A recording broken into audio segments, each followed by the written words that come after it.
మనసాగదురో ఈ అక్కకి మూటిప్పే వరకు. ఆగదాగదు. ఇదిగోండి ఇంకా ఓపెన్ చేశాను. ఫస్ట్ జంతికలు, ఇది బెల్లం మామూలుగుండదింక. ఇగో సున్నుండలు అబ్బబ్బా! బాలుల్లాగా ఎంతెంత చేసింది మా అమ్మ. మా వారి కోసమేలెండి. నాకైతే కాదు. ఇదేంటబ్బా! వాసన చూస్తే ఏదో ఆ! పసుపు, పసుపు. ఇది పసుపు. ఎంత ట్రై చేశానో కవర్ ఓపెన్ చేద్దామని. బట్ ఓపెన్ అయితే అవ్వలేదు. ఇంక పక్కన పెట్టేసా. ఇదైతే పసుపు. నెక్స్ట్ ఇదేదో వాసన డిఫరెంట్‌గా ఉంది. మనకేదో నచ్చేదిలాగా ఉంది. ఏయ్! ఎండి చేపలు. ఆ! ఈ ఎమోషనే వేరసలు. ఇష్టమైనోళ్ళకి మాత్రం చాలా నచ్చుద్ది.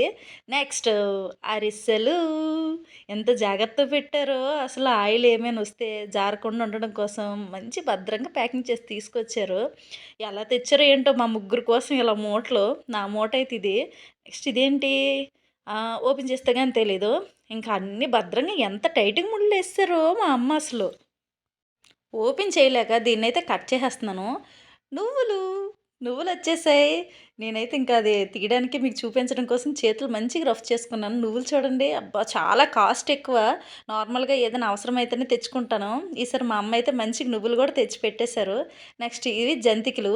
జంతికలు కాదది మిక్చర్, మిక్చర్. నెక్స్ట్ ఇదైతే జంతికలు. ఎలా ఉన్నాయో టేస్ట్ అయితే చేసేద్దాం ఫస్ట్. అన్నీ పచ్చడి పచ్చడయిపోయినాయి. బట్ తినడానికే కదా! ఎప్పుడైనా ఇరుసుకొని తినాల్సిందే. ఇవి గూడా జంతికలే. 2 ప్యాకెట్లు తెచ్చారు జంతికలు. ఇంకా చెక్కీలు, చెక్కీలు గూడా తీసుకొచ్చింది మా అమ్మ. నెక్స్టు ఇదేంటి? ఏంటబ్బా అది? నాకర్థం అవ్వలేదు. ఆ! కచోడీలవి. ఇదనమాట ఆంధ్ర నుంచొచ్చిన పార్సెలు.